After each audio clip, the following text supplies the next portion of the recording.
Waves over here has the rock, and you're welcome to pass it around. It is a 4.5 billion year old piece of nickel iron meteorite from the center of a rocky planetoid. That looks good. Okay, just hold it in. We will almost have our full astronomer panel in T-minus 10 seconds. You might want to just set that mic up and then not touch it. If you just get it working and then don't touch it. There's a cable, something. Good, maybe. Or I can just yell really loud. The observatory, theoretically, when it's not cloudy, is open from 9 p.m. to 3 a.m. every night. Check. Okay, so... Check. All right, we're all good? Okay, yeah, my name is Robin Newhouse. I did astronomy once upon a time, and I'm just still kind of stuck in it, doing some nerdy stuff at Burning Man. Yeah, I am camped at Black Rock Observatory, and we like to share the beauty of space and science with all of everybody tripping around the streets. Yeah, I'm gonna let the panelists introduce themselves. I guess first of all, my background is undergraduate degree in astronomy, but then I totally changed sides and did a doctorate in particle physics. And so I'm much more into the kind of small, fast astroparticle things, the cosmic rays flying around space, the high energy explosions and supernovas. And so maybe I'll field some of those questions. Yeah, I did both degrees at University of British Columbia in Vancouver, Canada. Woo! Yeah! Go Canada! I worked at CERN for a little bit, working on the Large Hadron Collider, on the Atlas detector. Yeah, you know what I'm talking about.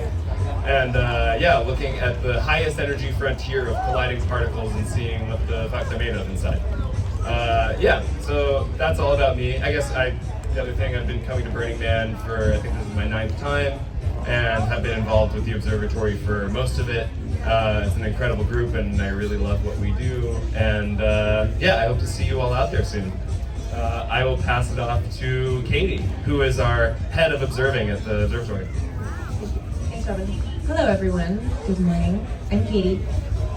I'm in charge of the observatory and the telescopes in the dome over there at Black Rock Observatory. You should come look through our telescopes in the evening if it's clear. I have my bachelor's in astronomy, and I worked at Griffith Observatory in LA doing outreach, running the telescopes there for 10 years. So I just love talking to people about space, anything spacey, anything sciencey. And I love, also, just so you know, there's no stupid questions ever. In fact, the stupider the question, the easier it is for us to answer it, and we can really go in a lot of fun directions from there.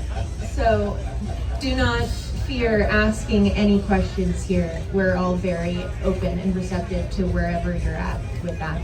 But be careful with that. Oh, well, I'll let you know if I don't like it.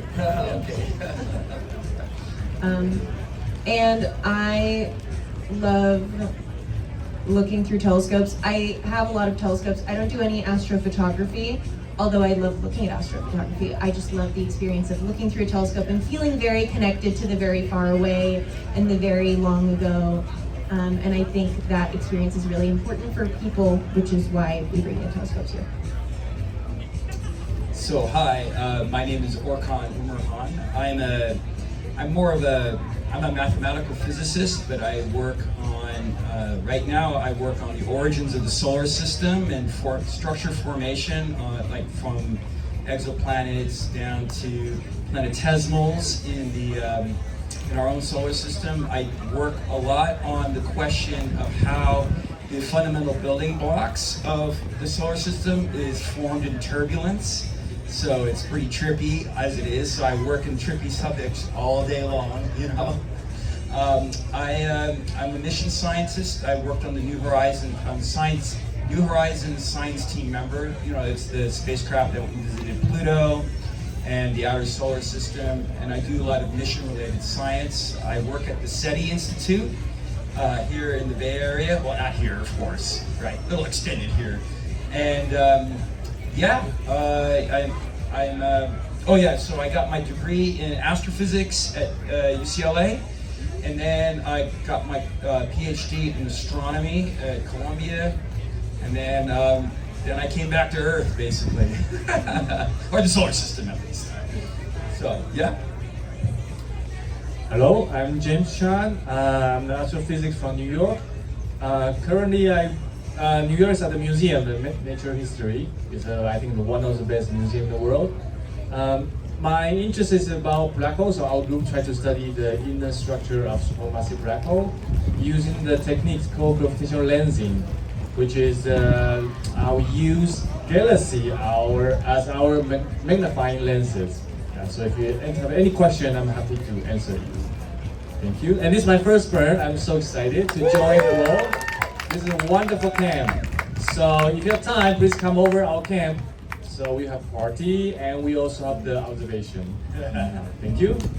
And do we have the meteorite passing around, or? Yeah, is the meteorite going around? Where the rock Raise at? your rock if you have a meteorite. Do you have the rock? Where's the rock? The rock? Yeah. Yeah. If you haven't gotten Oh. to touch the meteorite, it's a very cool, amazing piece. Does anybody want to talk about what this piece of space is about? I actually don't know the meteorite. Okay, this is a 4.5 billion year old piece of space rock from the interior of a rocky planetoid from the asteroid belt between Mars and Jupiter. It landed in Argentina several thousand years ago, and the natives who were living there saw it and found the debris in a field and called it Field of the Sky, or Campo del Cielo. So this is one of the most popular meteorite samples that you can access.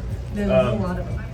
Yeah, anyway, blah, blah, blah about meteorites. I also just wanted to say thank you so much to Center Camp for having us and for setting up all our AV stuff. It's really fun to be able to come and get to just nerd out about space with all of you. So yeah, kind of how the format of this is going to work is that's all the introductions and presentation we're going to do.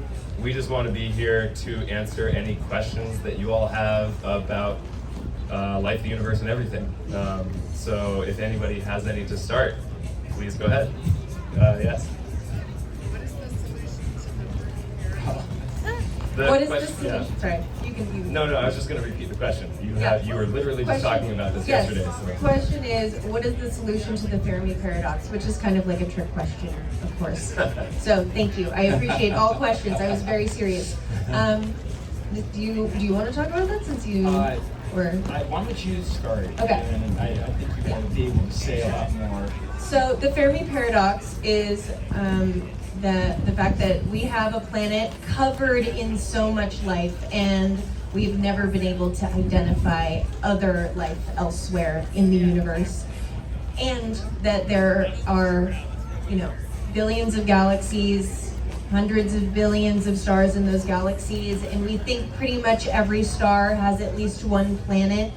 Not necessarily one that can host life, but that the odds are so incredibly high that there would be so much life elsewhere, and we have to assume that we aren't super special and unique. So where is the rest of the life? And there's lots of fun answers, there's lots of sad answers, there's lots of interesting answers, there's lots of sci-fi written about this sort of topic. I'll mention a famous book that tried to address it, that was so well written that the theory was now named after the book, which is called The Dark Forest, where maybe everyone else has learned that you keep quiet, otherwise the boogeyman, very bad guy civilizations will come and extinguish you, and so you have to be very quiet. But do you have anything else to say? No, I mean, there are, but the question is, of course, of intelligent life. The possibility of microbial life is probably extremely high, even in our local sector of the galaxy, right? But the question of intelligent life and what is stopping us from seeing them or getting a signal of them. Yep. And so then the question is now, are these questions of, do they extinguish themselves? That was Carl Sagan in the original Cosmos series in the last episode. he speaks about that. It was I remember watching that when I was 10 years old and thinking, I was very shaken by it, because he made it very clear that it's quite possible that a civilization that goes in a particular direction just ends up extinguishing itself in war. Because, this is late 70s. So we were deep in the Cold War in those days, and so that was a very real kind of possibility. I like that we better stay clear and not like show our heads, because bad shit may come down on us otherwise. That's one of them. And yeah, those are. There are others. I don't quite remember the list, but there's a good list of 16, 17 different scenarios that are listed out on that. There is, and there's also you were touching on it. It's called the Great Filter. Yes. Which is the unknown to us thing that happens to every civilization that you must get past. Exactly.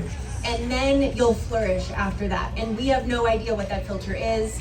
We don't know if we've passed it or not. I like to assume that the Great Filter is a very complex thing that's happening right now, and that it's our duty to really address the bigger societal global issues, so that we can make sure that if that was part of the Great Filter, that we have addressed it appropriately. And there are also, of course, related to that, technical issues about, well, are we the first to come along at this stage? I mean, we're looking for signs, but of course, what would we be looking for? We don't know. We don't know. And so, for example, maybe they're projecting out the prime numbers, for example, as a sign of a signal of their presence and so forth. But there's also the question of, well, how come, why do we think we're the first to come along? Why should we be the first to come along? We would have sent things, other civilizations that have come before would have sent out, self-replicating machines of some sort to come and explore the rest of it. We haven't seen anything like that, unless you believe in monoliths or something like that. But it's a complex question with a lot of complex answers and philosophy and and depth to it, and we still don't know. Yeah, Don't know fun the answer. to think about. Thank you. But it's not for lack of trying. I'd say. Thanks. And you worked at SETI, which is searching. What is it stand for? They're Search for trying. Extraterrestrial Intelligence. He's trying. He's working on it right now. Well, my colleagues do. I'm He's on just a vacation. geologist. Okay. All right, thanks very much. Could we get any more questions? Yes, go ahead.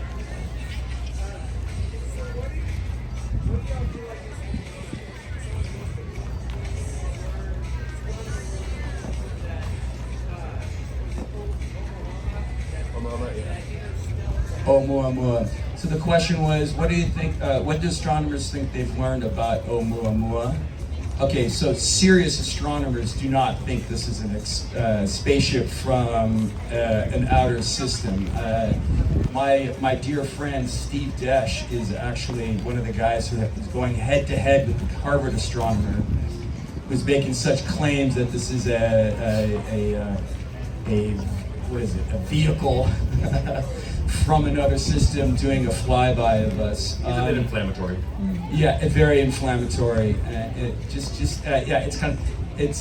Let's define what it is. Was it the first or the So second? Oumuamua is It's the this like block, sliver, elongate structure that passed through the solar system in a hyperbolic orbit, and it was outgassing just immense amounts of nitrogen and so forth. And it was unusual because it was so small and it was visible, and so it was the size of something that you might imagine could be in like a, Star Wars galactic cruiser, whatever those big ships are. So they were talking in those lines. But also importantly, I think it was like one of the first structures that was clearly not from our solar that's right. system. It was I was being all technical. When it's passing on a hyperbolic orbit, it means it's just visiting and it's passing through. And that's unusual, in the world. But We've only seen 3 we've seen 3 so far. as of last month. Yeah, the Atlas system. So we're still waiting to hear about what it's made of, but we know it has a lot of carbon monoxide coming off of it. So it's very likely that it's a debris from another solar system that had an interaction with another star, and it ripped out the planetesimals in the outer part, like in its equivalent of its Oort cloud, ripped it out, and and they just come traveling through the system. Of course, we could also have a situation where our sun passes by another sun at some time in the past, close enough that it liberates one of the members of our own Oort cloud and sends it down in towards our system and then out, like slingshots it out. So really right now we're going through like what geologists do, right? And astronomers do the same. We go through the list of possibilities. Well, it could be this, it could be this, it could be this, and then now we're busy doing follow-up studies on that. But yeah, I don't think it's a spacecraft, if you're wondering. Not what the Harvard Astronomer claims it is. Let's just say. Great question. Yeah, very good question. Thanks. Yes, go ahead and go ahead.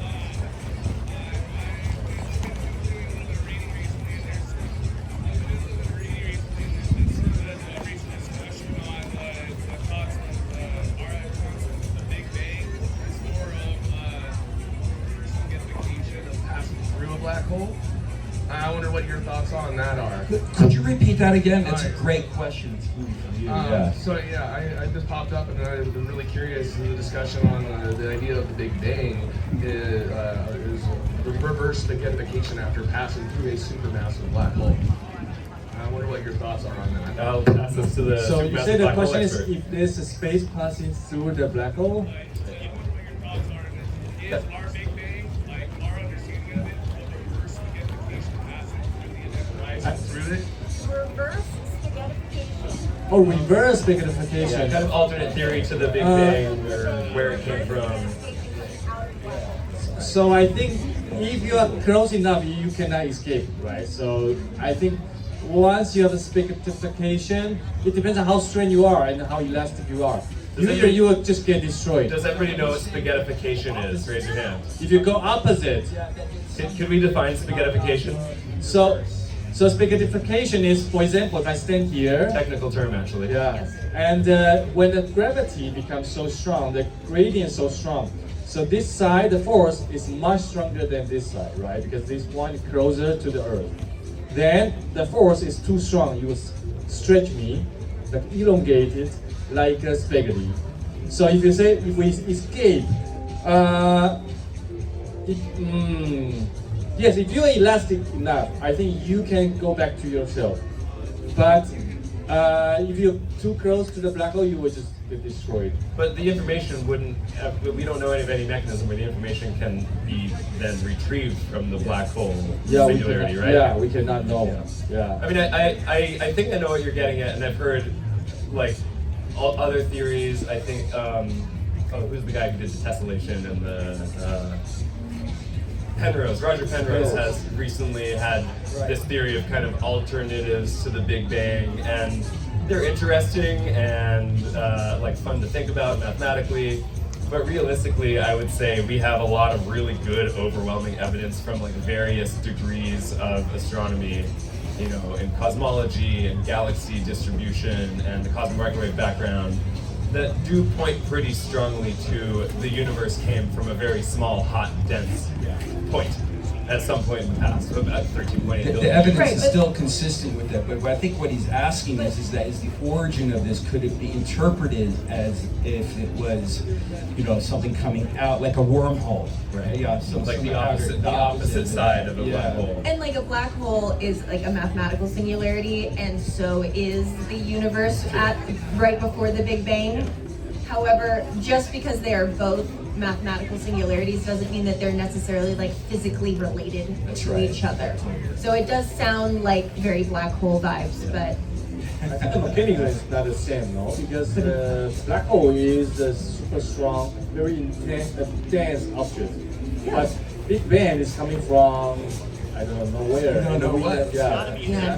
yeah, the Big Bang is of like all of space and time is compacted in there.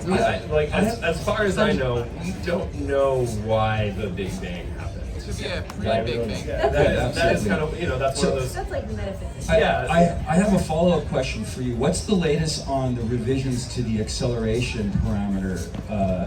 There's some new observations That that is a came very out. good question. So the inflation, usually people think is constant. There's a cosmological constant. Sorry, called what is dark inflation? energy.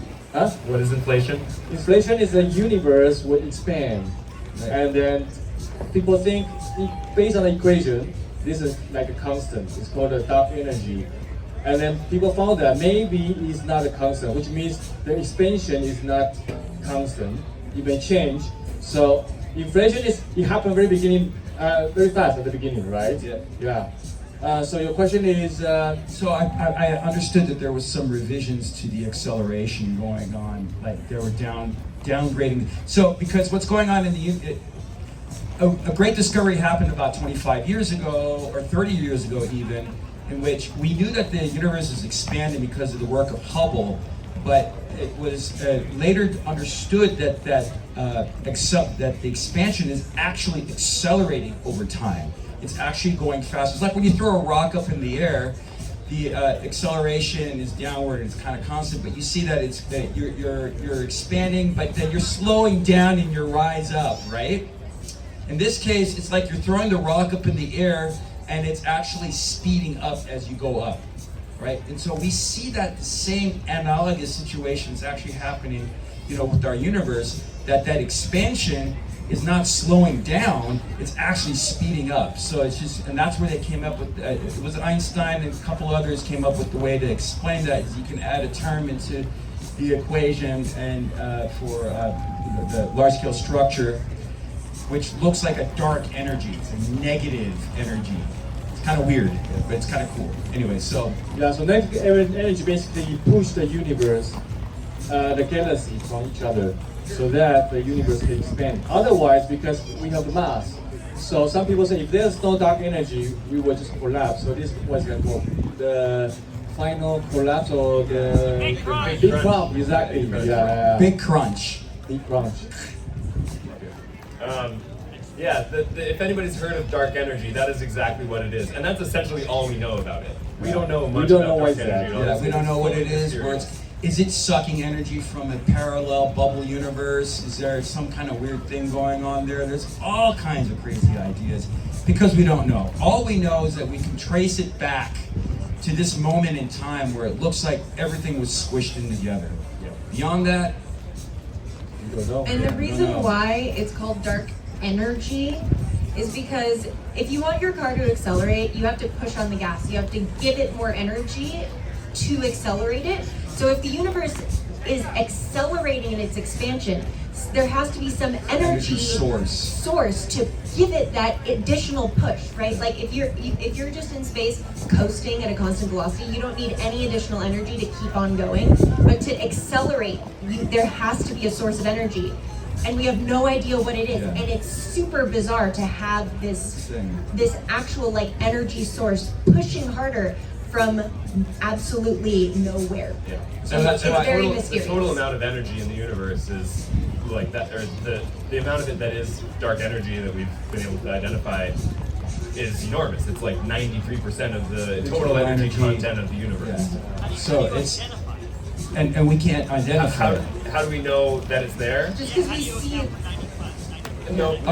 So what we do galaxy counts, and then we look at the total energy in from the rotation curves of galaxies. So I think this one we can compare with the simulation. So we can simulate a universe. So we put different components in the simulation, and then for example we can compare with the CMB, the cosmic microwave background. Based on the data we know, we need to put 70% of dark energy, 25% of dark matter, and 5% of us.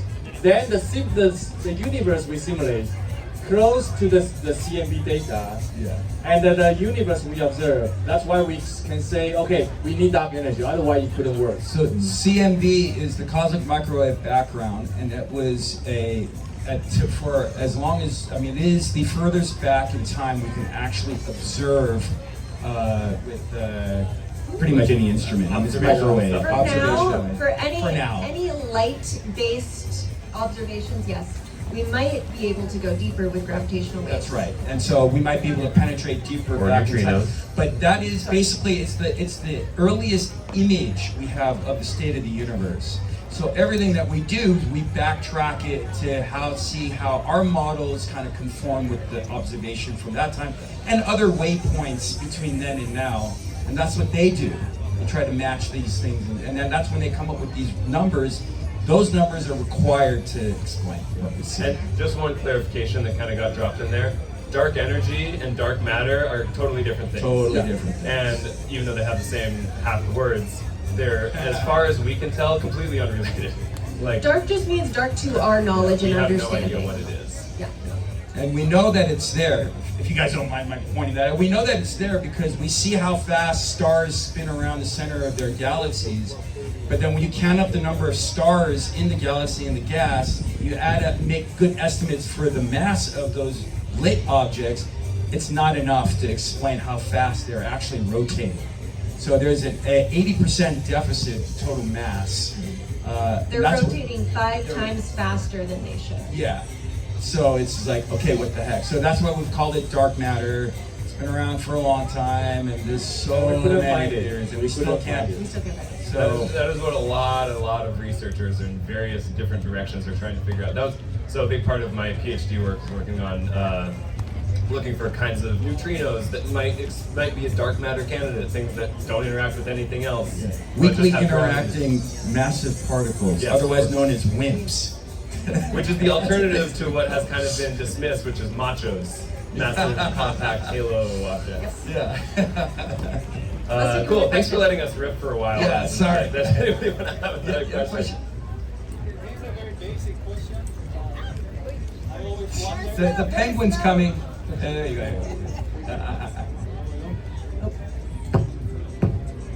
Yeah, go ahead. I'll repeat the question. I always wonder why we pick the name universe, and I guess it comes from Latin or something. And if it made justice to explain this, like, because sometimes it sounds like one verse is as if they were insinuating that there could be another verse, like the universes. And I also have the word university, and it has sense to. Where's the linguist that was supposed to Oh Where's yeah, our we have a linguist? literature professor who's supposed to be here. He can. I would say the question? the main answer to that is naming things is hard, and just kind of throughout history and astronomy in particular, sometimes somebody finds something or decides to name it something, and it seems to make sense at the time, and then later on it's like that was dumb, but now it's stuck. Yeah. Yeah, I think that's university in fair. particular, I can't really speak exactly to that, but there was kind of, I think a lot of it is about defining like the everything, like the unification of the whole, everything we can see. Another word that we use often is cosmos, that I believe, I don't know, I'm not really a linguist, but I think depending on language, right? Like, for example, I speak Mandarin. For us, universe, if we translate to Mandarin, it just means space and time. And that's how I think East Asian people interpret the universe. We just say it's space time. can you pronounce it? Huh? Will you pronounce it for us? 宇宙. Wait, one more time. 宇宙. 宇宙. Yeah, so 宇 is space. 宇宙 is time. So space time. Oh, that's rad. I love that. So we Oh, use 宇宙. different mentality to interpret the universe. I like that a lot, and it gets a little more meta, but that's a nice reminder of like a lot of these things that we were talking about. How a lot of Eurocentric names, and in various cultures they have, different even names for the universe, different names for the galaxy, different names for stars that have like much different, deeper meanings to what that actually is and how we as humans relate with it. Also, Milky Way is right. It kind of looks like a splash of milk in the sky, sure. But galaxy comes from galactose, which is the word for milk. So galaxy has the same root at And that shows up in a lot of languages. Yeah. They Yeah. define it as like the milk of the goddess in Yeah. a lot of different places. Anyway, long story short, naming things is hard, and we get what we get. Okay. So yes, go ahead.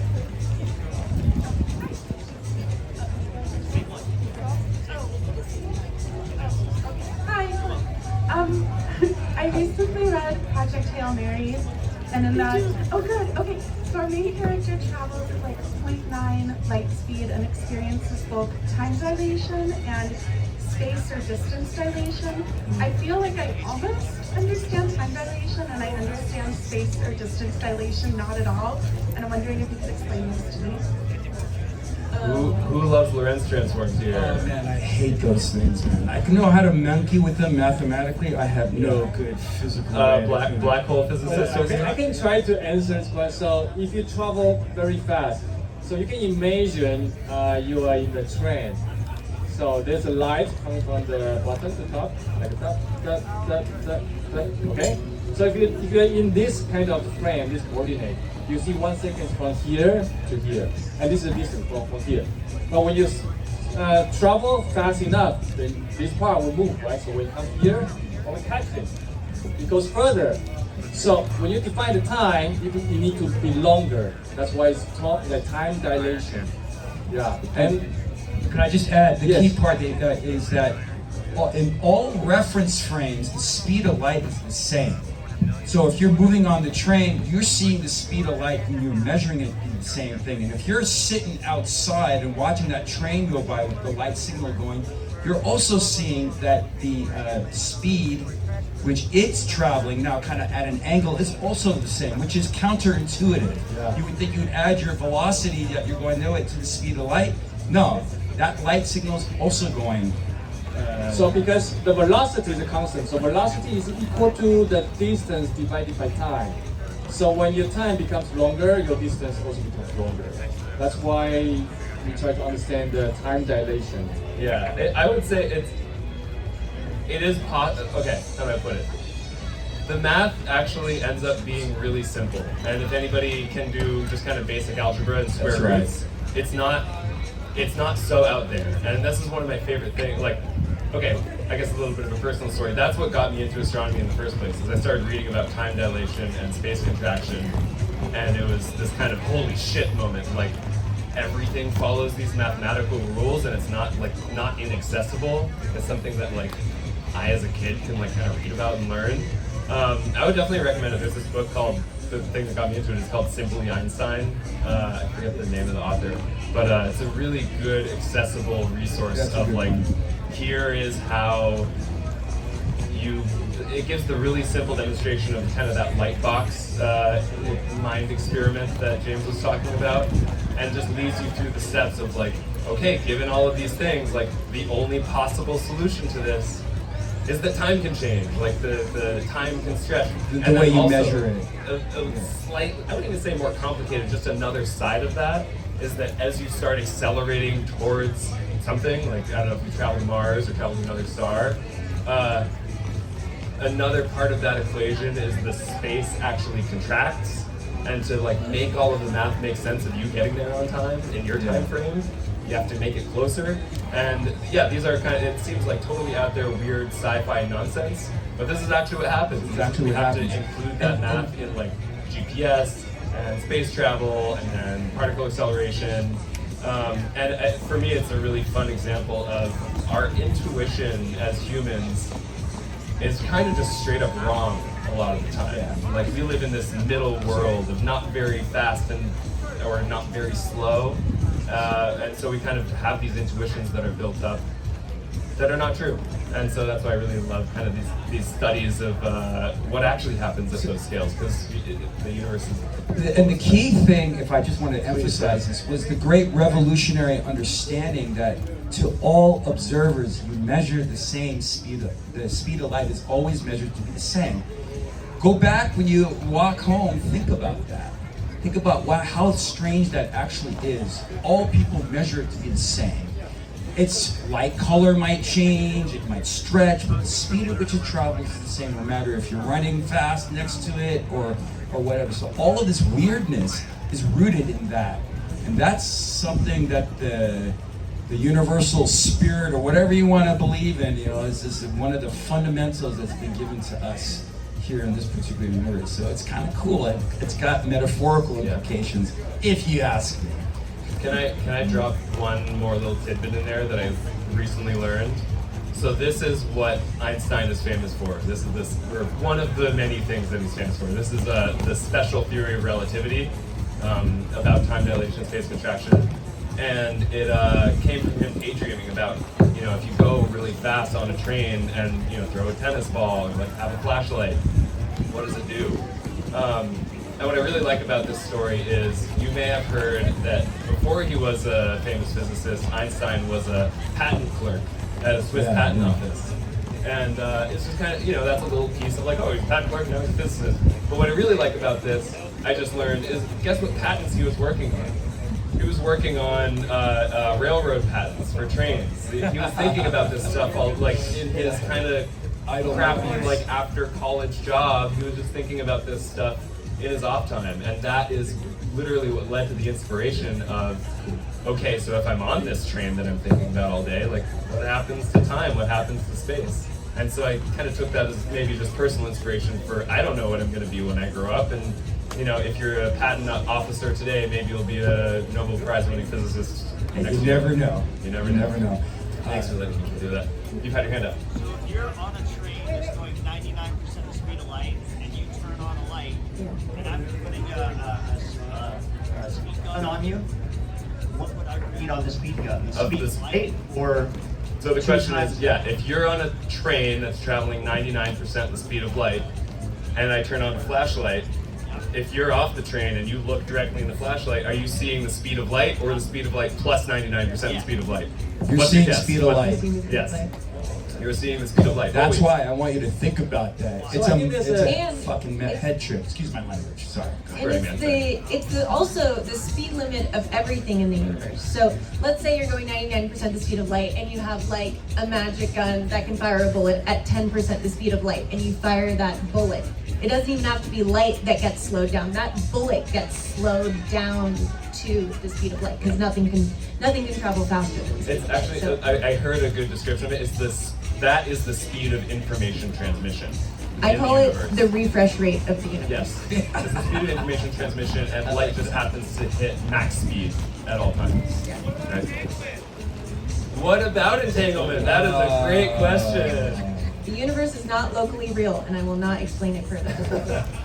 I'm with That her is on the that. answer. That is the answer. Yes. tough. Another brief addition to that, entanglement, when you get two particles that share a quantum state, then you can separate them to some distance, and then you measure one quantum state and the other one immediately, faster than the speed of light, will flip to the other quantum state, right? But, remember what I said, the speed of information transfer. When you measure that quantum system, you can't tell it which state to take. You can only measure it. So you can't give information to the other system. There's no, in that experiment, there's no way to say A or B or B or A. It's a Schrödinger's cat, right? It's a Schrödinger's cat. You don't know what is the measurement. You don't know Yeah, the cat is. yeah. Even though you make the measurement on one end, on the other end, you can't tell your buddies down the street, hey, that now is flipped the other way because it's past. You see what I'm saying? It's yeah. Yeah, it's like if Tokimon's is playing a Mayan Warrior on 10NG and Carl Cox is playing a Playground and 2NG, there's no way to get that information faster than the speed of a bike. I don't know. I'm just trying to make a very good connection. Mud. You had yeah, go ahead. If we're traveling at the speed of light, should we expect to see new stars in the night sky? Because we're expanding the horizons of the universe. Well, because you have mass, you can never travel at the speed of light. That's almost. Oh, almost. So are you talking about the edge of the universe, like the edge of the observable universe? Are we actively expanding the edge of the universe every second? So we should expect to see more stars in the night sky, or Now, the colors will change. That's Yeah. for sure. So I think There'll be Doppler shift. So the universe is expanding and it's accelerating, and as what we find and the way we found that is that farther out, it is accelerating faster. At some point, at the very edge of the universe, you have galaxies that are moving faster than the speed of light relative to us. I know I just said you can't do that. There is an exception. Well, that part of the universe is moving away from you faster than the light can reach you from ever. Yeah. And then that horizon is changing. Space is being expanded. It's not that the things are moving faster, it's that space is growing Space itself faster. is actually, all points are there's a moving mind away talk for from you uniformly in that same sense. So the question is there a spot, a boundary of the universe at which we can no longer see the stuff coming in to us? And the answer is yes, there is an event horizon to the universe beyond which we can never access. There is no way to know anything that is happening beyond that part of the universe, except statistically guessing kind of, well, the universe looks like this here, we're going to guess that the universe looks like that out there. Sounds like a black hole.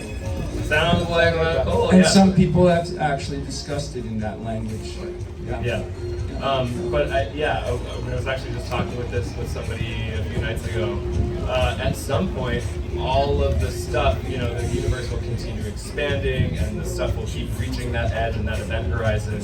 And at some point, I don't know, 50 trillion years 5 trillion years in the future, the galaxies that are even closest to us will be at that edge of the event horizon at some point. The night sky will be dark. The night sky will be, well, actually, gravity will hit our galaxy. Well, yeah, our Anyway, local. this is getting to the edge of what we would call the heat death of the universe, Yes, which is yes. fucking metal. Pertinent, relevant, related to that. He's got a small follow-up. Follow-up. Relate. Oh, sorry. One more. Silver shirt. Quick follow-up. The observable universe, there is nothing, or there is something and we just can't see it. We think that the universe exists infinitely, and we think that what we can see, probably, we have no reason to think that it doesn't continue forever. It's just the edge of the observable universe. Yeah. So we see the universe, we see the entire history of the universe stepping out. As we look further away, we see further back in time. So we actually can't see the present day state of the universe very far away. We can only see it as it was very far in the past. But if you were to teleport somewhere else in the universe, we believe that you would see a similar universe around you.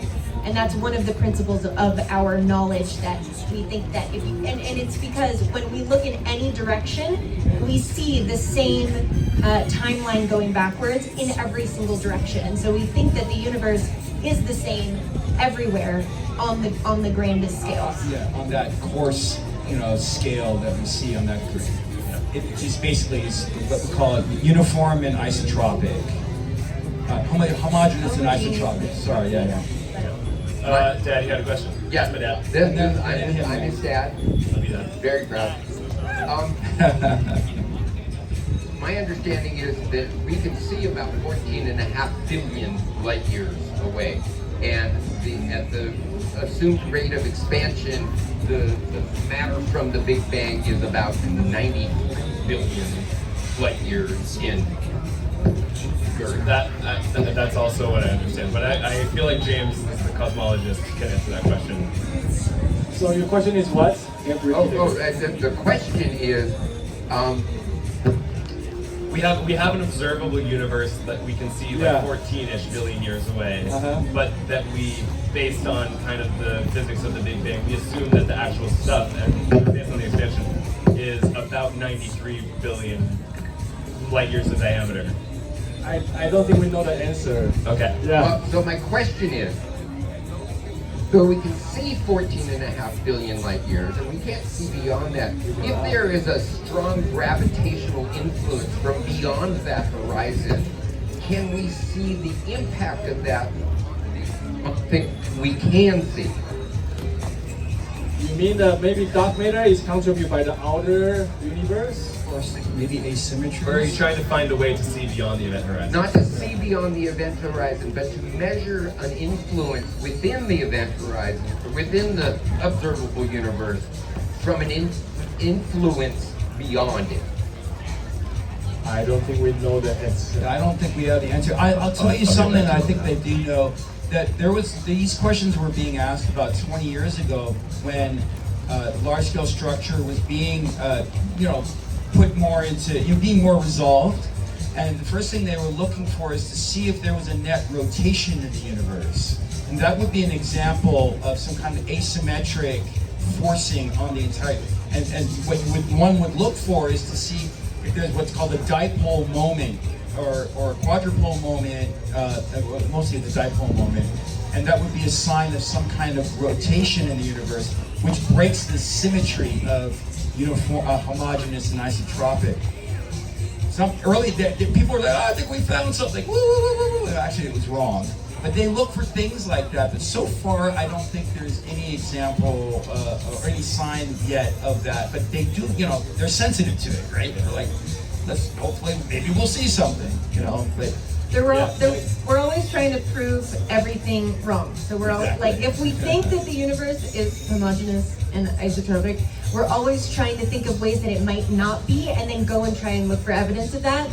And we're always like, drat. Yeah. We're right again. This is kind of how the whole science in astronomy and all other sciences works. Is come up with as many crazy imaginative nut theories as you can, and try to accept all of them equally, and then try to disprove all of them. And anything that you can't disprove, well, then I guess that's you're kind of how things stuck work. with that model for a while. Yes. Question in the cowboy hat.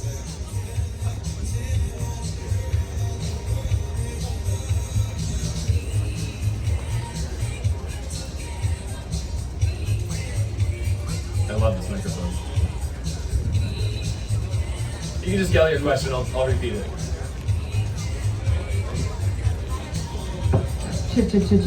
Up, there we go. We have so many good questions today.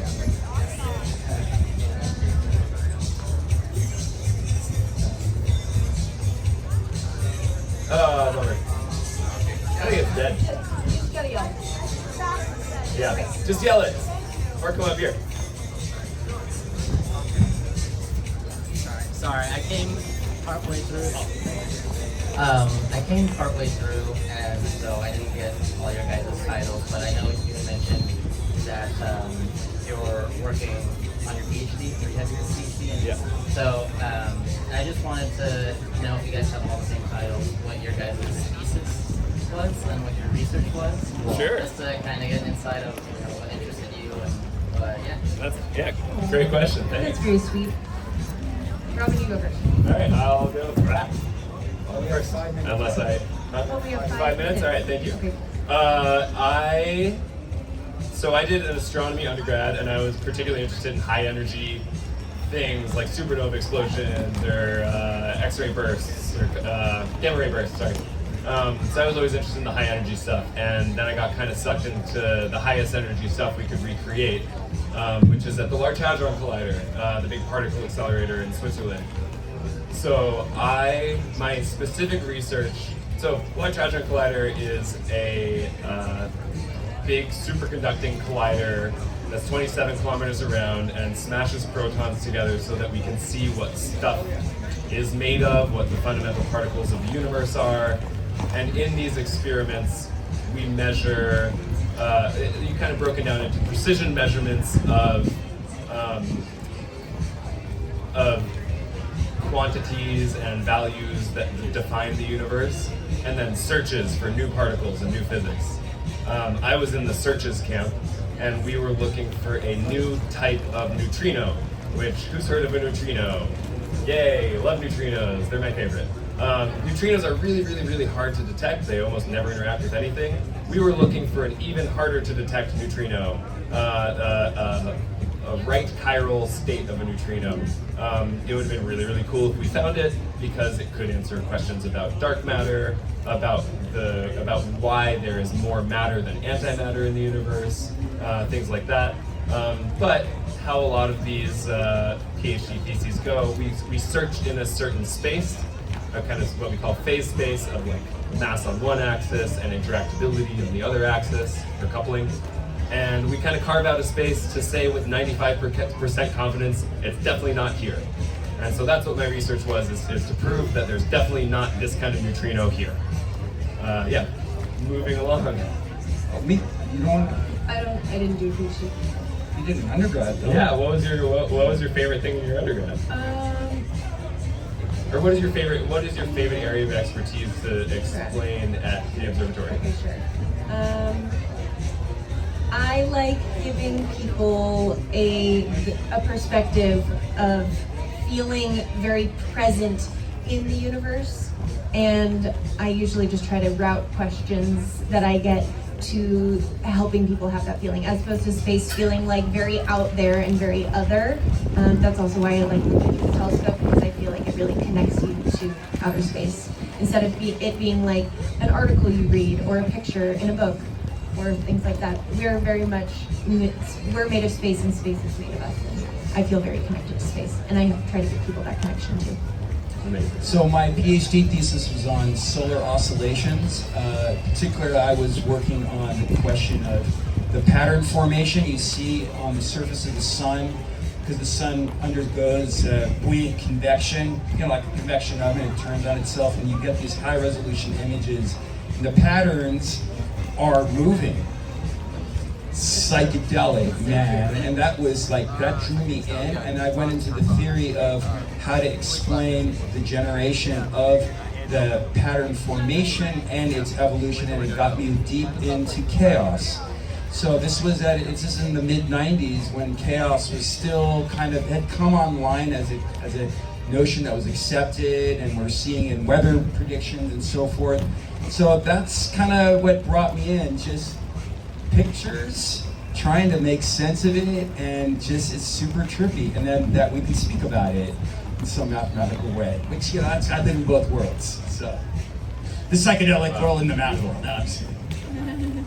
So my thesis title is studying the dark matter structure using the gravitational lenses. So gravitational lenses is, if you have a massive galaxy in front of another source galaxy, the light coming from the source will get distorted. So based on the image configuration from the source, we can reconstruct the mass distribution of the foreground galaxy, which is usually very massive. And because all this kind of the distortion is coming from the gravity, coming from the mass, so we can measure the mass that we cannot see, which is dark matter. So we can map the dark matter distribution in the massive galaxy, which is like our Milky Way or even more massive. Yeah, so using this technique, we can detect the dark matter, and we can say what is the component of the dark matter in the universe. Yeah. Wow, amazing. I think that we have to wrap up our show here. Can we take one more question? Oh, can we do one more? Yeah. Go ahead, one more question. All right, one more question. Yes, go ahead. Oh, let's go for Dave. two. No, Dave. Yeah. Oh sure. Oh, over here. Yeah, every time, here, should I walk? Yeah. Every time I think about the distances of space, I get a little bummed, because it's like, we're never going to be able to travel to another galaxy in a reasonable amount of time. So I was curious if you could talk about if that is true, and also things like quantum entanglement. Is there ways to entangle different particles and communicate over that distance? Or like, are wormholes a thing, and can we teleport through them? I'm just curious about all of that. So What, in 1 minute? Three questions. Yes. Yes, yeah. I guess to make a long answer short, I don't know of any ways. The galaxies, that's one of the most amazing things about what I've come to understand about the universe, and I think that we've all kind of experienced, is the distances are literally ununderstandable. Like, our brains are not built to comprehend these numbers. They are so far away.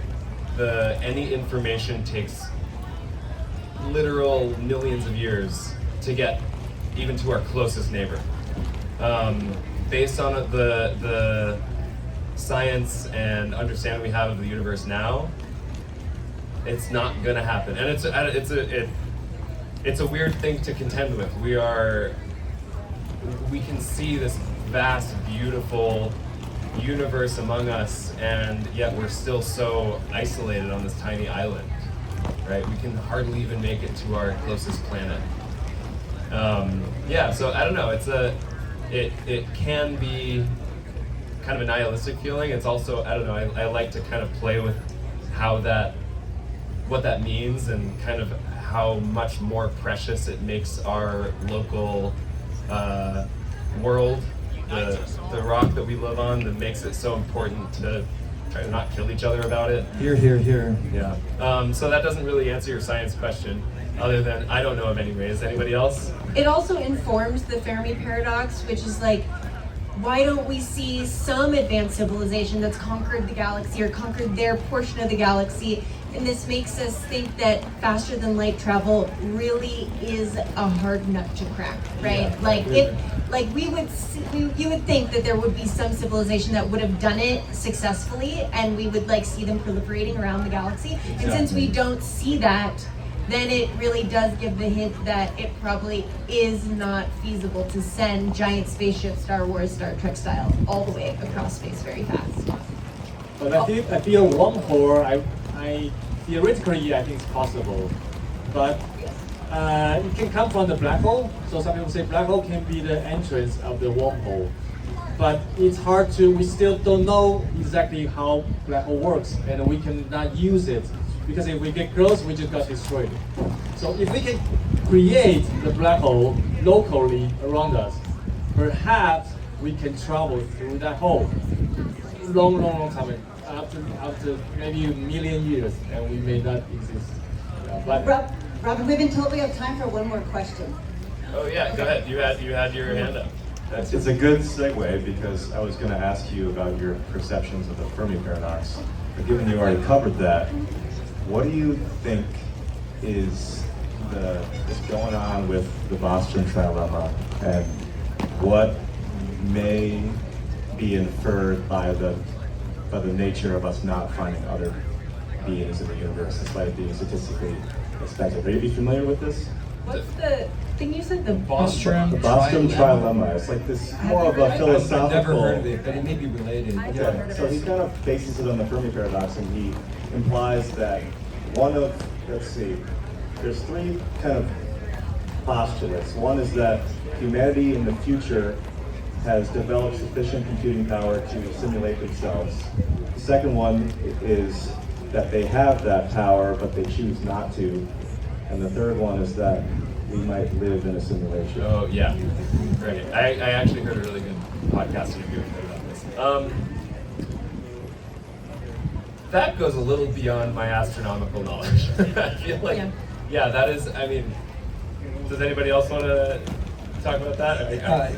I have misgivings about some of the principles there, but it would be very long to really get into it. But it's a compelling proposition. I agree, but I can't say much more about it beyond that. But for next year, we'll come ready with the answer. Yeah, I'll have the answer to the whole Bostrom trilemma coming up. There you are. And we have the meteorite and the solar scope, if you want to just Yes, say anything. last little plug. Yes. Yes, we are currently passing around a 4.5 billion year old piece of meteorite. We also have a solar telescope if you want to look at the sun, which is usually a bad idea, but we're professionals, so go for it. And we would love to invite you out to the Black Rock Observatory at 3 o'clock in G Plaza, where you can come look at space. We're looking at Saturn, globular clusters, our closest galaxy, Andromeda. As soon as the clouds finally clear up, we'll open up, I promise. We also have, are we talking about the Space Dance?